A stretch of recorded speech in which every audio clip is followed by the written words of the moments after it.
legal, hein? Estamos na quarta-feira, no meio desta semana.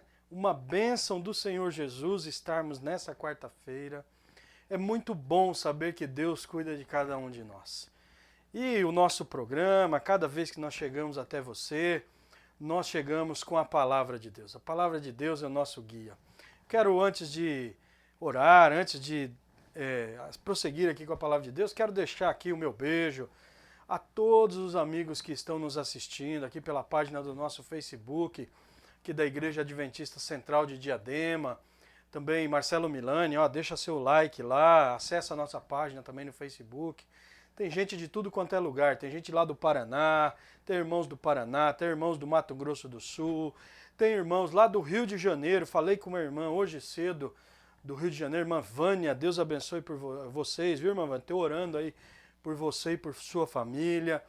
Nossos amigos lá do Piauí, aqui de São Paulo, aqui do ABC Paulista. No último vídeo nós tivemos mais de 6.000 acessos no nosso vídeo, na nossa página no domingo. Então faz muito bem quando a pessoa ela está aí com uma situação difícil na vida, nesse tempo de pandemia, nessa clausura que nós estamos passando, nessa contradição de informação, saber que nós temos um Deus poderoso que pode nos dirigir da melhor forma possível. Eu quero orar com você agora. Se você me permitir, eu gostaria de orar onde você estiver. Feche os seus olhos e elevemos os nossos pensamentos ao Senhor Deus. Pai Santo e amado que está no céu, nós louvamos o seu nome pelo que o Senhor é. Nós louvamos o seu nome pelo que o Senhor fez por nós, nós louvamos o seu nome, não por alguma bênção, alguma troca, alguma manifestação, mas acima de tudo, porque o Senhor é o Criador do céu e da terra e porque o Senhor tem dado a sua mão a cada dia em nossa vida. No levantar, no deitar, o Senhor tem sustentado o nosso ser. Pai Santo e amado, aquele que está nos assistindo, onde quer que ele esteja, na condição que ele esteja, que a sua mão poderosa possa alcançá-lo.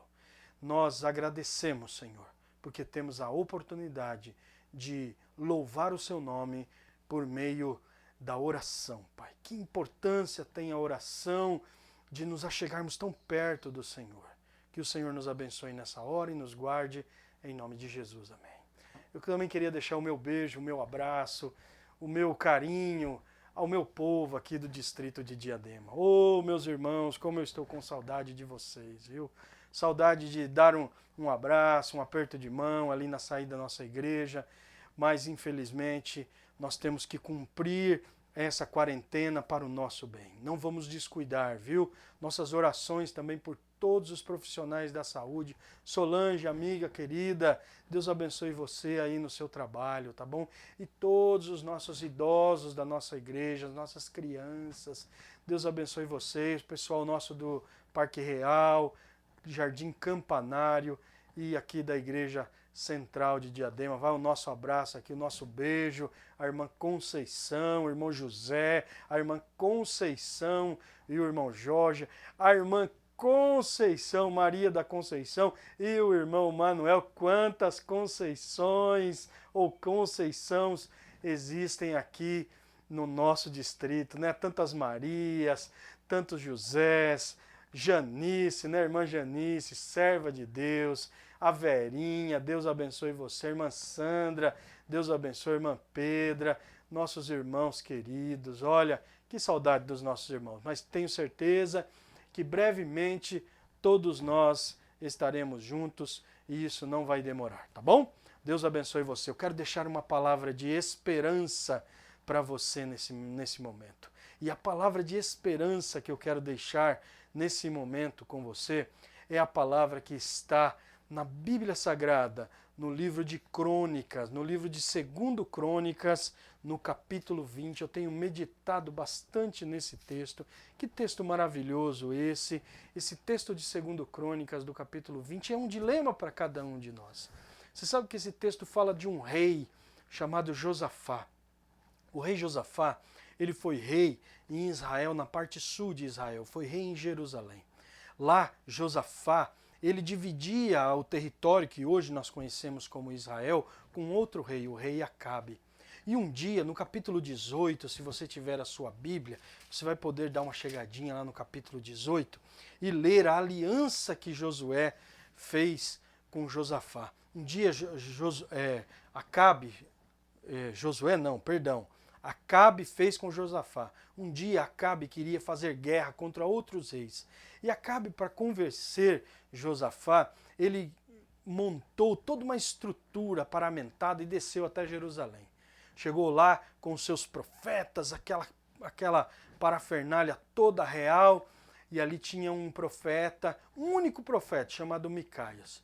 Josafá ouviu toda aquela história, toda aquela situação, todo aquele chamamento para a guerra, e aí então ele ficou balançado, ele quis consultar ao Senhor, e como Acabe já tinha levado aqueles profetas, Acabe disse, não, eu já consultei o Senhor, está aqui os meus profetas, e os meus profetas, deram um ok. Mas na verdade, nós sabemos que Acabe era marido de Jezabel, e que Jezabel, ela sempre foi uma rainha ímpia, e que Acabe era um rei fraco, e pela fraqueza espiritual que ele tinha, a fraqueza moral que ele tinha, a fraqueza como aquele que era governador ali do povo do norte, de Samaria, de Israel, ele se corrompia facilmente.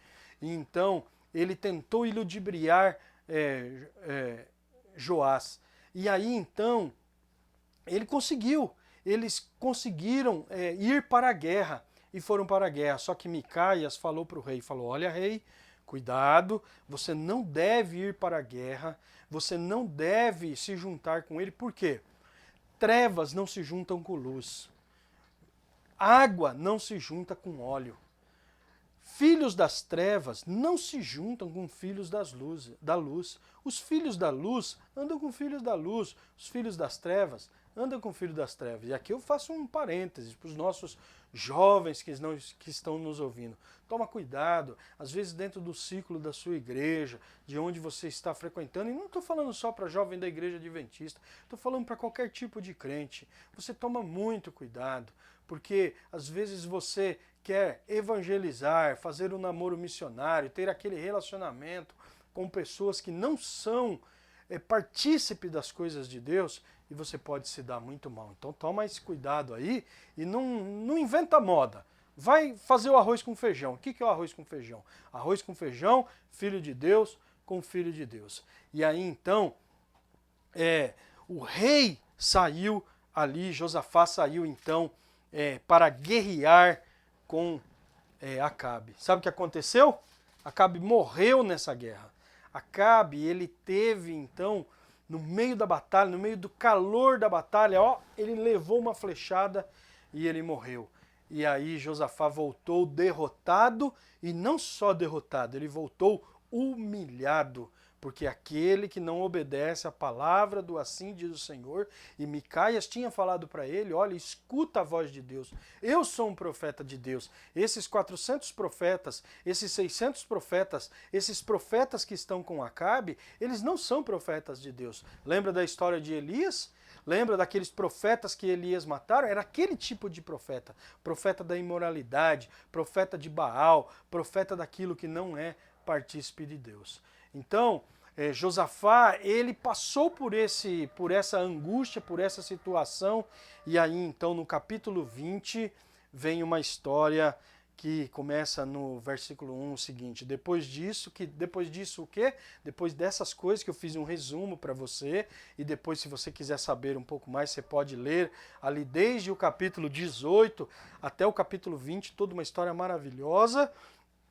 Então depois disso e depois desse tombo que Josafá levou, infelizmente, e não é porque você é um filho de Deus que você também não se engana, mas graças ao bondoso Deus que nós temos nosso Senhor Jesus Cristo, que pode nos levantar e nos dar o de melhor. Então, depois disso, os filhos de Moabe e os filhos de Amon e alguns dos meunitas vieram a pelejar contra Josafá. Então vieram os que estavam e avisaram a Josafá, dizendo, grande multidão vem contra ti do mar da Síria, e eis que já estão em Hazazor Tamar, que é em Elgade. Então Josafá teve medo. Olha aqui que interessante, um rei tendo medo, e se pôs a buscar ao Senhor e se apegou em jejum com todo Judá. Judá se congregou para pedir socorro ao Senhor. Também todas as cidades de Judá veio gente para buscar ao Senhor. Pôs-se Josafá em pé na congregação de Judá e de Jerusalém, na casa do Senhor, diante do pátio novo. Você sabe que o primeiro sentimento que o homem sentiu depois da queda é justamente o medo. O medo de Adão e Eva foi um medo onde eles correram e se esconderam de Deus. Aqui não. O medo de Josafá aqui foi o medo daquele de não depender de Deus. E então Josafá, ele se põe a buscar a Deus, ele se coloca nas mãos de Deus. Você sabe que o medo, ele pode ser um fator de motivação a cada um de nós, não de se esconder de Deus, mas de submissão a Deus. E foi nesse caso que Josafá fez. E não é só isso, Josafá, ele foi até a congregação, ele foi diante do pátio da congregação, e ali ele se coloca diante daquele pátio com todos os moradores de Judá, com os moradores de Jerusalém, e ele pede socorro a Deus. O texto não para por aí, o texto continua, o texto vai além, né? Então, diz que eles, no verso 6, diz assim: Ah, Senhor Deus de nossos pais, porventura não é tu Deus dos céus? Não é tu que dominas sobre todos os reinos? Na tua mão está a força e o poder, e não há quem te possa resistir. Josafá, ele reconhece a autoridade de Deus, e nós também devemos reconhecer a autoridade de Deus na nossa vida. Colocar a nossa vida nas mãos de Deus é reconhecer a autoridade de Deus a cada dia em nossas vidas. E como nós reconhecemos a autoridade de Deus? Quando nós entregamos. Meus irmãos, amigos, queridos, nós não somos bicho. Às vezes a gente pensa que é bicho. Você levanta de manhã e já sai para trabalhar, já vai coisa deslocada, aquela coisa toda. Não, nós não somos bichos, nós não somos cavalo, nós não somos mula, nós não somos boi, nós não somos vacas. Como é que nós devemos fazer? Quando você levanta pela parte da manhã, você deve pegar a meditação. Eu tenho algumas meditações aqui, ó. A meditação desse ano minha está aqui, ó. Tá aqui, ó, bonitinha. Hoje é dia 6, ó. A minha do dia 6 já está aqui, ó. Já foi lida hoje, tá no jeito. Eu tenho várias meditações e se eu subir a câmera aqui para cima, tem mais meditações lá em cima. A gente precisa ler a meditação, a gente precisa ler a palavra de Deus na hora que a gente acorda. A gente precisa disso daqui, ó. Estudar a lição da escola sabatina. Tá vendo, ó? São temas bíblicos. Nesse trimestre, nós estamos estudando aqui, ó, como interpretar as escrituras saudáveis. Você precisa desse auxílio. Por quê? É esse auxílio que vai te dar a noção, a clarear a mente, para que você não incorra no erro. E ainda assim você vai errar. Você vai cair em alguns buracos, você vai ter dificuldades. Mas com mais facilidade você poderá contornar o erro, ver o mal e correr dele. Foi isso que Josafá fez. Josafá, ele viu a dificuldade, ele sabia, eram 3 reinos. Olha aqui, ó, diz que os de Moabe, os de Amon e alguns dos meunitas. Muita gente foi atrás de Josafá. Então 3 reinos contra 1, certamente ele estava perdido. Mas aí ele reconhece a autoridade de Deus, no verso 6, última parte, ele diz assim: na tua mão está a força e o poder, e não há quem te possa resistir.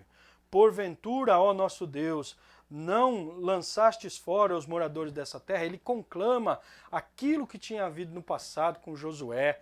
Olha, quando Josué chegou com os ex-escravos saindo do Egito, aqueles homens e mulheres que não passavam de escravos, uma multidão, mais de 2,5 milhões de pessoas, estavam ali agora guerreando com Jericó, com Ai, com outros tantos reinos, e ali eles venceram. Mas venceram por quê? Por causa da força do Senhor, né? A força do Senhor. Verso 9, eu queria destacar o verso 9. Diz assim, ó: quando nós tivermos alguma situação difícil, quando nós tivermos alguma dificuldade que sem solução na força humana, o verso 9 faz toda a diferença. Se algum mal sobrevier sobre nós, espada por castigo, peste por fome, nós nos apresentaremos diante da casa do Senhor, diante de ti, pois o teu nome está nessa casa, e clamaremos a ti na nossa angústia, e tu nos ouvirás. Quem não está passando angústia agora? Chega mais perto da tela. Vou falar até baixo. Eu e você estamos passando por angústias, incertezas, improbabilidades. Nós devemos deixar a nossa vida e devemos nos achegar diante da casa do Senhor. Mas a casa do Senhor está fechada, a igreja está fechada. Mas nós temos essa igreja daqui, a igreja da nossa mente. Acaso não sabeis que eu e você somos o templo do Espírito Santo? E você sabe que quando nós vamos até Deus, na sala de audiência de Deus, Ele abre as portas dessa sala para nos atender. E eu já fiz um vídeo, está aí no meu YouTube esse vídeo, da sala de audiência de Deus. O verso 10 continua e diz assim: agora, pois, os filhos de Amon e Moabe e os do monte Seir, cujas terras não permitis que Israel invadiste quando vieram da terra do Egito, mas deles se desviaram e não destruíram. Verso 11, eis que nos dão pago, vindo nos lançar fora da sua possessão. Você veja o que é, né? Às vezes você faz o bem para a pessoa, e você deve estar aí rememorando, que eu vou falar agora, você vai rememorar.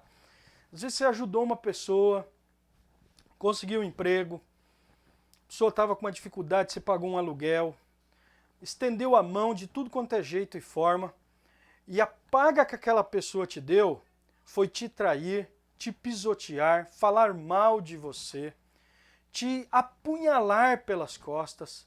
Você sabe o que você deve fazer? Eu vou te ensinar uma coisa. Você não deve dar o troco.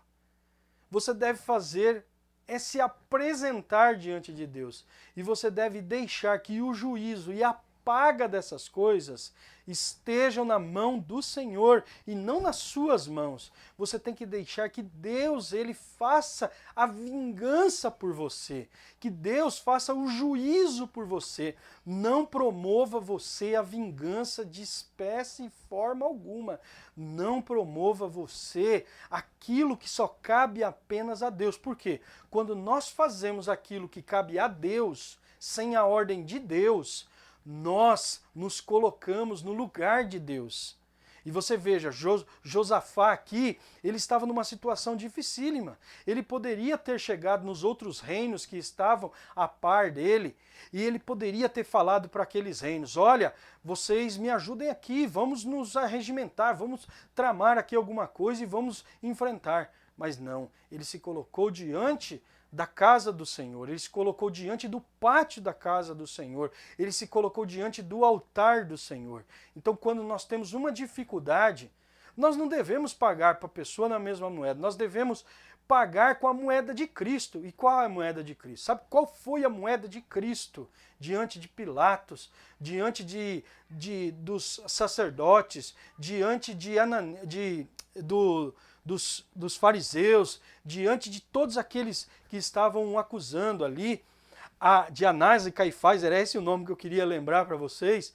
A paga de Jesus foi silêncio, quietude. A paga de Jesus foi: Pai, eles não sabem o que fazem. Ele ficou quieto. E quando veio a ressurreição, eles tiveram uma pálida noção. Mas você sabe que no livro de Apocalipse, capítulo 1, se eu não me engano, no verso 3, diz que até os que o transpassaram vão ressuscitar numa ressurreição especial depois do milênio. Olha quanto tempo depois ele vai dar então a paga real, o juízo real daquilo que aquelas pessoas plantaram. Nós somos nós que damos paga a esse ou aquele. Esse é o momento que nós estamos vivendo de cautela, de calma, de prudência, de tranquilidade e de confiança em Deus. Por quê? Olha o verso 12, que elucidativo. Ele diz assim: Ah, Senhor nosso Deus, acaso não executarás o teu juízo contra eles? Mas quando que é o juízo de Deus? É no tempo de Deus, não é no meu tempo. Porque em nós não há força no nosso braço para resistir à multidão que vem contra nós. A multidão, quem sabe, é o desemprego. A multidão, quem sabe, é a doença. A multidão, quem sabe, é a perda de um carro. A multidão é, quem sabe, a perda de um ente querido. A multidão é a morte de alguma pessoa. A multidão é ter que parar uma faculdade. Quem sabe a multidão que está vindo contra você agora, meu amigo, minha amiga. Eu não sei como está a sua vida, mas eu sei que pode vir uma multidão contra você nesse momento. E eu sei também que você pode, de alguma maneira, resistir a essa multidão se você olhar para as coisas de Deus. Nós não temos força no nosso braço de resistirmos a essa multidão que vem contra nós. Nós não sabemos o que fazer, porém, os nossos olhos estão postos, Pai, diante do Senhor. E eu quero que você ore nesse momento comigo. No meio dessa pregação, eu quero que você ore. Coloca a mão no seu peito, pega a sua mão, quem sabe para arrancar o seu coração, e coloca a mão no seu peito e fecha os seus olhos. Santo Deus e amado Pai, abençoa aquele que está ouvindo, Senhor, abençoa aquela que está ouvindo, que não tem mais forças, não tem mais braço, não tem mais condições nenhuma, Senhor, de resistir à grande multidão de problemas que está acontecendo em sua vida. Pai Santo e amado, o ajude, a ajude. Pai Santo e amado, que pelo braço do Senhor ele consiga reviver, renascer, ressurgir como um filho e uma filha do Senhor. Pedimos em nome de Jesus, amém. Mas a história não termina por aí. Que história empolgante é essa, meus irmãos? Eu fico empolgado de ler essas histórias bíblicas. Sabe por quê? Porque eu não tenho medo do futuro, porque eu sei como Deus tem me conduzido no passado, então eu não tenho que temer o futuro, porque Deus é aquele que nos dá a vitória plena. Diz o verso 13 que todo Judá estava em pé diante do Senhor, como também as suas crianças, as suas mulheres e os seus filhos. Todos, quando a gente tem dificuldade, tem que reunir a família, nós temos que colocar a família junto de nós. E então veio o Espírito do Senhor no meio da congregação sobre Jaziel, filho de Zacarias, filho de Benaia, filho de Jaiel, filho de Matias, levita da casa de Asaf, e disse: dai ouvidos todos de Jerusalém, todos de Judá e moradores de Jerusalém. E tu, ó rei Josafá, porque o vosso Deus diz: não temais, nem vos assusteis, por causa da grande multidão que vem contra vocês. Amanhã, diz o texto bíblico, que Deus dará juízo dessa gente. Ó, quem diz? A palavra de Deus. Nosso negócio aqui é com a palavra. Então vou terminar o resto da história aqui, ó. Depois você lê até o verso 30. Sabe o que aconteceu? Eles se arregimentaram. Eles se colocaram em marcha. Todos os homens, mulheres, crianças foram para a batalha. Foram com quem? Foram com a mão do Senhor à frente. E aí, quando eles chegaram no deserto de Tecoa, Deus já tinha batalhado por ele. Por quê? Ele colocou uma confusão no meio daqueles que eram do Monte Seir. Talvez essa confusão seja que aqueles que eram do Monte Seir, porque eles são ímpios, e o ímpio é um problema, porque o ímpio não se entende, o ímpio quer passar a perna, o ímpio quer galinha morta, o ímpio quer levar a vantagem, o ímpio não gosta muito de perder. Então, quem sabe o ímpio ele começou lá assim, os do Monte Seir. A minha parte do de Israel lá é 50%. Ele estava em 3 reinos, Israel sozinho, eles sabiam que ia ganhar. A minha parte é 50%. Só que ele estava em quanto? 3. E aí o que ia acontecer? E a outra parte? 25 para cada um? E aí então quem sabe os outros se juntaram, se voltaram contra eles e fez um inferno ali. Eu sei que o que aconteceu? Eles mataram os de Moabe e os de Amon, mataram os do Monte Seir. Depois, os de Moabe, quem sabe falou assim: não, eu guerreei mais. Ou o de Amon falou: eu guerreei mais, a minha parte é 75%, você vai ficar com 25% só. E aí eles começaram a guerrear entre si e eles se mataram. E aí sabe o que aconteceu? Quando o povo de Israel chegou ao deserto de Tecoa, eles só viram corpos. Demoraram, diz o texto bíblico, 3 dias para conseguir fazer e retirar todos os despojos. Tendas, lanças, ouro, prata, bronze, pedras preciosas, tudo, carros, carroças, cavalos, tudo que tinha ali. Eles demoraram 3 dias. Quando eles chegaram em Israel, eles voltaram regozijantes. Entraram em Jerusalém louvando a Deus. Por quê? Porque eles venceram a batalha. Quero fazer uma reflexão com você agora. Lá, quando eles foram para a porta de Jerusalém, lá para a porta da congregação, quando eles ficaram sabendo que esses 3 reinos, eles estavam atrás deles, o sentimento que eles tinham era de medo, porque eles não sabiam do futuro. Mas Deus sabia do futuro. Deus sabia o que ia no coração do ímpio. E simplesmente aquilo que estava no coração do ímpio foi aflorado. E sabe o que aconteceu? Os ímpios se destruíram. O juízo de Deus veio sobre os ímpios. Foi um microjuízo. Um microjuízo. Nós temos que ver essas histórias como histórias de que Deus está livrando o seu povo de todo e qualquer momento das situações mais difíceis. Mas naquele momento, no passado, eles tiveram medo. Mas no futuro, depois de passar todas as coisas, eles glorificaram a Deus. E você sabe que nós só vamos poder glorificar a Deus quando passarmos por toda essa situação. E nós vamos passar no braço do Senhor, segurando nos braços de Jesus Cristo. Feche seus olhos, eu quero orar com você.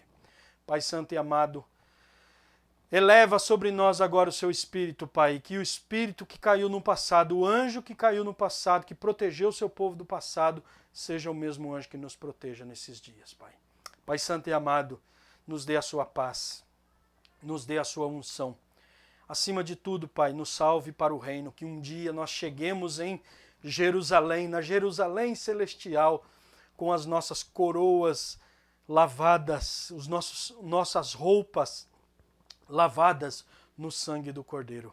Santo Deus e amorável Pai, nos dê a tranquilidade de passar, talvez com medo sim, por essa situação, mas que quando passar todas essas coisas, quando nós sairmos desse juízo aqui dessa terra, que a alegria, a paz, a tranquilidade e a esperança no futuro, ela esteja sempre presente em nós. Pai Santo, acima de tudo, nos salve para o seu reino, nos faça presente nesse reino a cada dia e coloque no coração de cada um de nós a certeza de que nós herdaremos essa promessa em nome de Jesus.